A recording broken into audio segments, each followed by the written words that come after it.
Plain Talk Podcast. I'm your host, Rob Port. A little bit later in the show, you're going to hear a discussion I had with an advocate for the Electoral College. And that's actually what I want to talk about in the first part of the show. Now, you'll hear our interview. It got a little heated. He was a little difficult to talk to, but a lot of people are very passionate about the Electoral College issue. And I think usually that passion tends to, how strongly it's felt and who is feeling it tends to hinge on the last election cycle, and particularly if the Electoral College comes into play. Now, usually if the presidential candidate in the last election won the popular vote and the Electoral College vote, we don't really hear a lot about the Electoral College. Where it comes into play is when we have a situation where the person who wins the popular vote doesn't necessarily win the Electoral College vote. And of course, as anybody who has taken a Civics 101 class knows, it's the Electoral College vote that matters. Now, anytime that happens, there gets to be a movement to get rid of the Electoral College. And I don't think that we should. And the reason why I don't think we should is the Electoral College requires more than just a simple majority to win in the United States. Now, most of the time throughout history, the Electoral College has lined up with the national popular vote. But there have been times when it hasn't.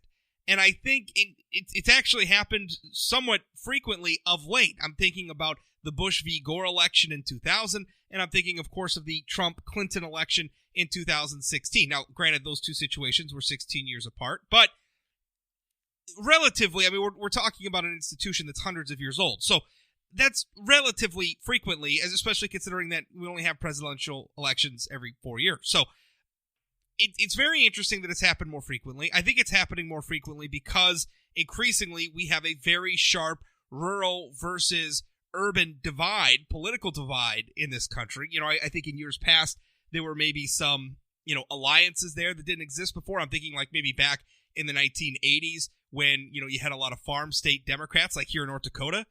Right? You had sort of the Byron Dorgan, Kent Conrad, Earl Pomeroy crowd here in North Dakota. They were all Democrats. They were red state, farm state Democrats. And there was an alliance there. That alliance has been shattered. I think you saw, the beginnings of it back during 2000. And I think especially during the Trump election, rural America was Trump country. Very strongly so. So what the Electoral College does, now people say we should get rid of it because, every person's vote in the United States should count and it shouldn't matter where you live. It should just be, we count up all the votes and whoever gets the most votes wins. And this, I think, makes sense to Americans, right? Because we're brought up to believe in democracy. We're brought up to believe in, everybody cast your votes and, whoever gets the most votes wins. That's the very simplistic form of democracy that I think a lot of Americans believe in, right? We believe in the will of the people and the voice of the people, vox populi, all that fun stuff. And so, probably, obviously the most simple representation of that is elections being won by a simple majority. But if you look at the way our government is formulated, a lot of times we avoid simple majorities in the way our government is the way we govern. I think of the United States Senate. You can't necessarily get legislation through the Senate with a simple majority. You're going to have to get through a cloture vote. A cloture vote has to survive a filibuster. A filibuster requires at least 60 votes to end. That's a supermajority. Now, to me, I like that. I know it's frustrating, and the party in the majority doesn't like the filibuster, and the party that's not in the majority loves the filibuster, and that flip-flops as the parties, take and lose the majority in the Senate chamber. I'll tell you, I like the filibuster, and the reason why is I think national one-size-fits-all policy should be hard to pass. Right? If we're going to pass a law that applies to every part of this big, diverse country, it should require something more than a simple majority. You can pass bills in the United States House of Representatives with a simple majority, but you cannot pass them in the Senate on a simple majority. And I like that. Also, the filibuster, for those of you who sort of fetishize bipartisanship, what is the filibuster but a requirement for at least some level of bipartisan buy-in, right? It's been very rare indeed that we've had Senate majorities in America that were larger than that were truly supermajority majorities. It doesn't happen very often. So usually the majority is going to have to get at least a couple of votes from the minority to get through. I like that. I know it's frustrating, particularly in these polarized times, but historically, this is something that has served us well. Ratifying amendments to the Constitution requires supermajorities. Overturning vetoes requires supermajorities. It used to be that United States senators weren't even elected on a popular vote at all, or really any vote. They were appointed by the state governments. That was the 17th Amendment that did away with that. I'm not so sure it was an improvement to popularly elect United States senators. Even our government was set up to avoid, I mean, if you read a lot of what Madison had to write in the Federalist Papers, what he had to say was that, we wanted to avoid, these, the whims of the mob, the whims of just direct democracy. That was something we didn't want. That was why they diluted the power of the legislative branch into two branches of government. That's why they diluted the power of the federal government into three branches. They didn't want direct democracy. They didn't want anybody, up to and including the electorate itself, to have undiluted power. Now, we've had populist movements in this country. The initiated measure process in a lot of states comes from the populist movements, the progressive movements, I guess you want to call them. Right now, the conservatives are having or Republicans, I guess I should say, are having a sort of populist moment under Donald Trump. But I'll tell you, populism is a dangerous thing.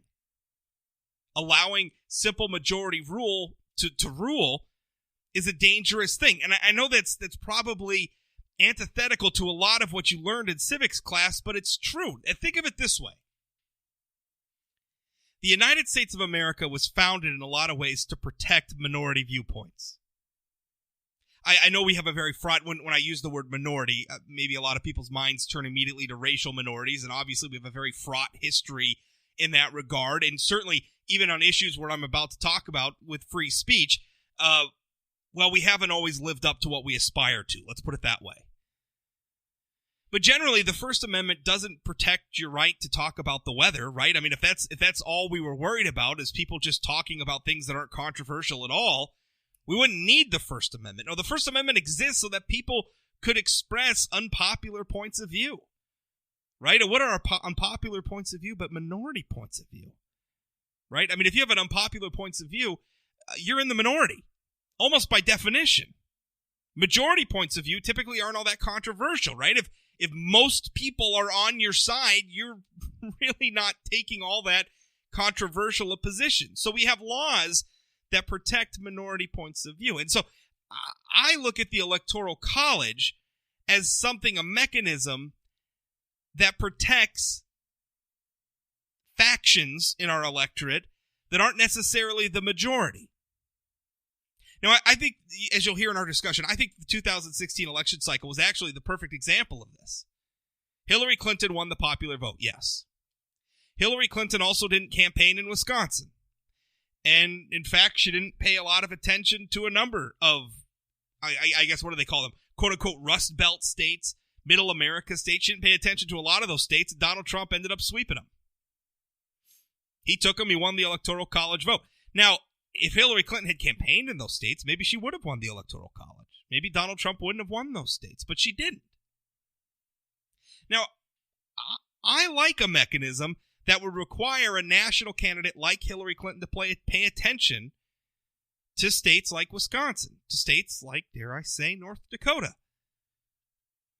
What I'm afraid of is if we go to the national popular vote, the candidates aren't going to have any incentive to pay attention to North Dakota. What they're going to do is they're going to campaign in Los Angeles and Seattle and New York and Miami and all of those sorts of places, Chicago. And they're going to get those votes. And with those votes, they can win the election. Did you know that L.A. County, just the county, L.A. County in California, has a greater population density than just about every other state in the union? Now, I'm not talking about just raw population. I'm talking about population density. But that's the point. And think of it this way. North Dakota has, about 750,000 people, right? Give or take. That's growing. We're actually at a record high, but there's just not a lot of people that live in North Dakota. We are what would be in another state, perhaps a medium-sized city, and we are a medium-sized city in another state in the shape of a full state in and of itself. So that's North Dakota. But the thing is okay, we have 750,000 people. How many people do we feed with what we produce here? How many people do we keep the lights on for? By mining coal and burning it and turning into electricity. How many people use our oil and our natural gas and all the other products that we make here? We have manufacturing here. North Dakota is a net exporter. Now, not a lot of people live here, but let's just say we're punching above our weight when it comes to production.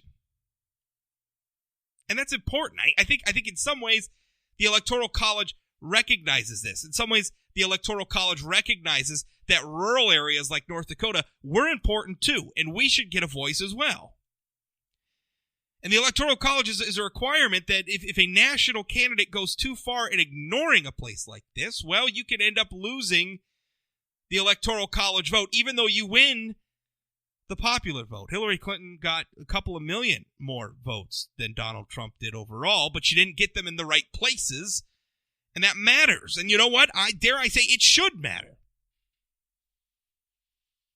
Now, I know, people like to, work the hocus pocus, one person, one vote, and majority rules and all that stuff. And I'm telling you, sometimes majority rule shouldn't rule. There should be at times when the majority shouldn't get its way.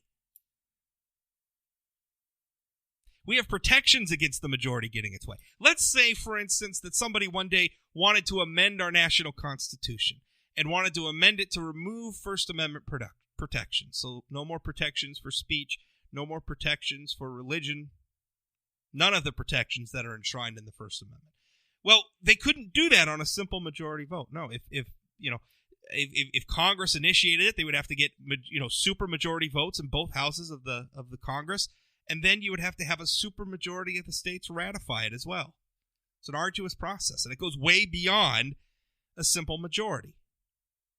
And we do that for a reason, because if we're going to do something like amend the Constitution, it should take more than a simple majority. And you know what? If we're going to elect the President of the United States, maybe it shouldn't just be a simple majority. Maybe it should be a mechanism that requires reflection on and requires a candidate to pay attention to all parts of this big, diverse country. Because that's what America is. We are big and we are diverse, and it's more, when I say diverse, I mean more than just racially. We are diverse economically. We are diverse geographically. We are diverse socially, culturally. It's really kind of amazing, and I think it's our strength. I think it's part of what makes America a wonderful, wonderful place. And I think what has allowed our country to be governed as big and diverse as it is in a relatively tranquil way are mechanisms like the Electoral College. If we get to a point where we're just using the national popular vote to settle elections, then this rural versus urban divide is going to get worse. Because the national candidates are going to have even less incentive than they already do to visit our part of the world. And let me tell you, it can seem at times like we don't get very much attention. Now, we're very lucky right now. Donald Trump pays a lot of attention to North Dakota, and that's been great.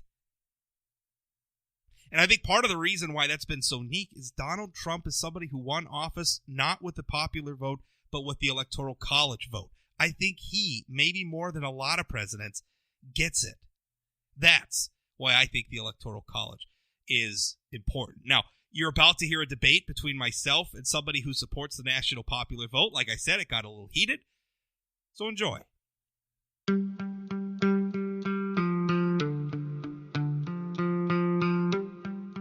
This episode of the Plain Talk Podcast is brought to you by Energy of North Dakota. Oil and natural gas from North Dakota strengthens all of America. And through our abundance of talents, innovations, and technologies, energy responsibly produced here translates to worldwide economic stability. With producers and our communities working together, we're securing a sustainable future that generation after generation can build on. It's all happening right now with Energy of North Dakota. Learn more at energyofnorthdakota.com. Reed Hundt joins me now. He is the former chairman of the Federal Communications Commission and chairman and CEO of Making Every Vote Count. Now, they're an organization that opposes the Electoral College. Now, the Electoral College has been in the news a lot because in 2016, it was the Electoral College and not the national popular vote which settled a hotly contested, very controversial national election between Hillary Clinton and President Trump. So, Reed, your organization opposes the Electoral College, and I'm assuming wants to pick our presidents by the national popular vote alone, correct? Yes, the people of the United States should pick the president. We should do it as a group of American citizens. And the primary reason is that we should not let these candidates in either party continue to ignore the overwhelming majority of Americans. The last time any presidential candidate visited all of the states of the United States was Richard Nixon in the year 1960. And I can't even begin to guess when somebody last went to North Dakota or South Dakota or Wyoming. The 2016 election. The 2016 election, President Trump visited North Dakota. How many times? How many ads were there? How many ads were in the local newspapers? How many ads were in the local? Quite a few. In fact, he visited our state twice during the election season. Okay, so you say quite a few, and I'm saying that's not right, with all due respect. The overwhelming majority, 90% of all the visits, all the ads, and all the attention was paid to just 6 states. You can look it up. Okay. I'm really glad you got a couple of visits. That's probably 2 of the last 10 elections. Well, no, that's not true. That's not true. We've had presidential. Well, you can argue all you want, but but with all due respect, look at the statistics. 80% of the people in the United States live in states that are basically ignored in the general election. Okay. No, there's no get out the vote, very low turnout. When you look at the turnout in, for example, North Dakota, it's way below the average in the swing states. I don't think that's actually true. Why is that? Well, actually, it is. You can look it up. I will. You're leaving about 100. You're leaving about 100,000 votes unasked for, unsolicited, and you're getting essentially no attention whatsoever. North Dakota has above average voter turnout, actually, but yes, no, I'm not saying it's not above the national average. I'm saying it's way below the average in the swing states, the states where all the attention is paid. Sure. If that's the point, and by the way, look at what happens when somebody gets in office. You think this tariff war is working for farmers in North Dakota or South Dakota? I don't think so. You think it's helping anybody in Nebraska? I don't think so, because these states are taken for granted, just as the Democrats take for granted California or Washington or Oregon. 80% of the country lives in states that are taken for granted by the two parties. Let me ask you this question, because our defense, and I just had our Senator Kevin Cramer on, and in fact our Congressman Kelly Armstrong on this podcast recently, and I asked both of them about the Electoral College. And their arguments are the same as my argument, which is that the Electoral College was designed and continues to protect small population states like ours from basically, candidates being able to focus just on densely populated urban areas and counting on that to carry them in the popular vote. In 2016, Hillary Clinton won the national popular vote. She did not step foot in the state of Wisconsin.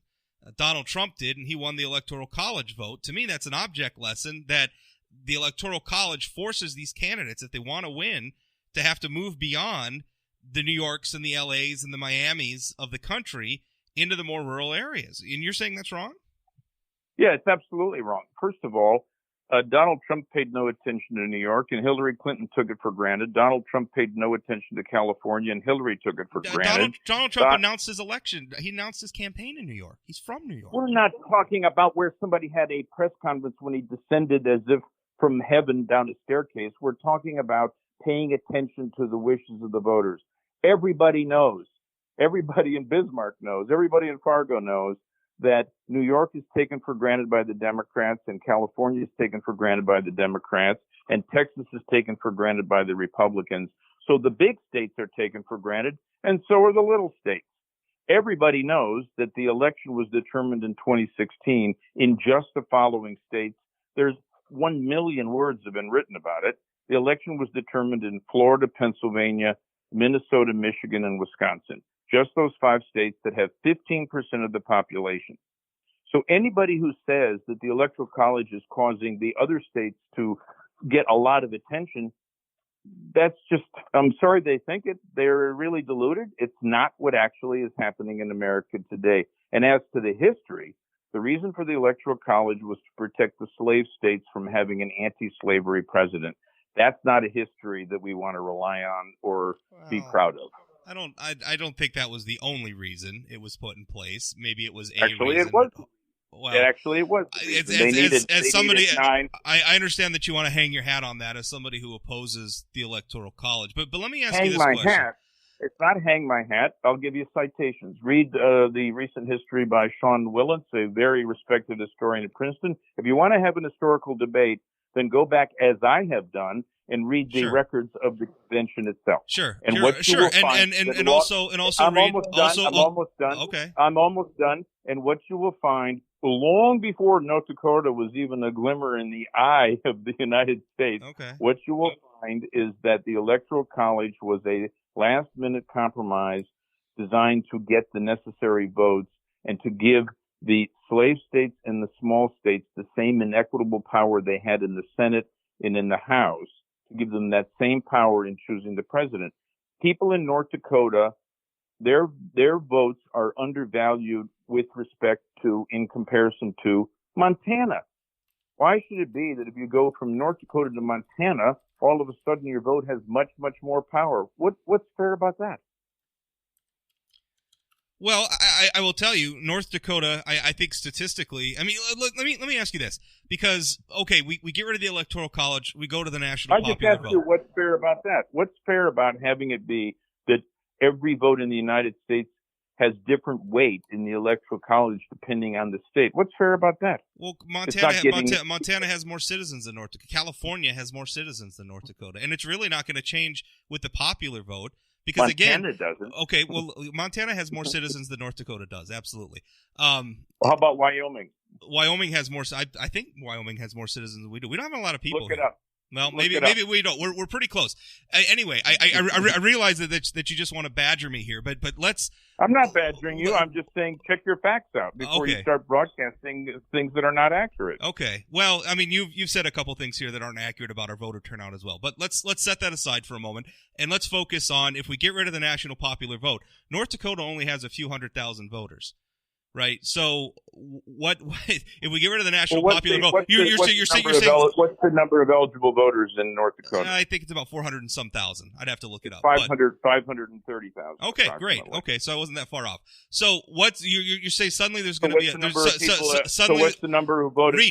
Hush for a moment. Hush for a moment and let me ask you a question. What's the number who voted for Donald Trump of the 530,000? I don't have that right in front of me right now, Reed, and I'm trying to. Well, it's about half. Okay, great. It's about half. Well, it's more than half. I think it was close to 60%. So, let me ask you a question. Of the eligible voters. Reed, let me ask you a question.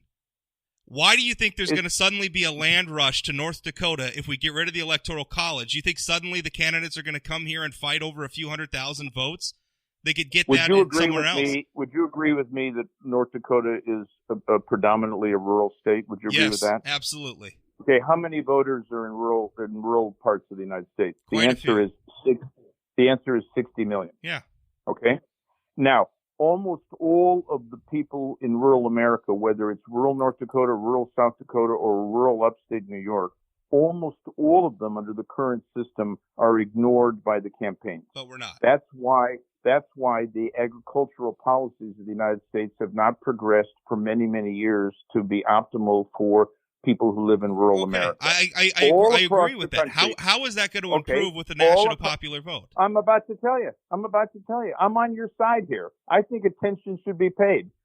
And the answer is all the voters in rural America is a block of 60 million people. No candidate that wanted to win a national vote would be able to ignore the people in rural America the way they are ignored by the candidates today. They would be getting attention paid in every conceivable way, not just a fly-through visit. Their concerns and their cares and their problems would be paid attention to. I was the chairman of the FCC. I wanted broadband to be spread all across the country. It hasn't happened. Why is that? It's because all the people in rural America together, collectively, are overwhelmingly ignored by the candidates in both parties in the presidential election. And that's just one example. Well, it's certainly an interesting read, and it's an interesting discussion. I'm not sure I agree, but I certainly thank you for your time. I thank you.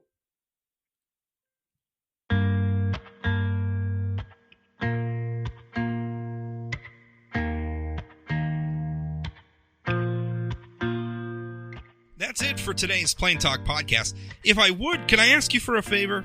If you're listening to this podcast on a service that allows ratings or reviews, I'm thinking like Apple Podcasts, iTunes, Stitcher, if you would consider giving this podcast an honest rating and an honest review, I'd sure appreciate it. Those ratings and reviews go a long way towards promoting this podcast and allowing those services to maybe rank it a little higher and make it easier for people to find. If you're ever having any trouble listening to this podcast on any service like Spotify or anything else, shoot me an email, rob@sayanythingblog.com. You can use that email for feedback on the show or for questions for our weekly guests, Senator Kevin Cramer and Kelly Armstrong. Also, follow me on social media. You can find me on Twitter @RobPort. You can find me on Facebook or both under sayanythingblog.com and Rob Port. Say Anything Blog has a Twitter account too. And if you follow me on social media, drop a line and say hi, because I like it when people say hi.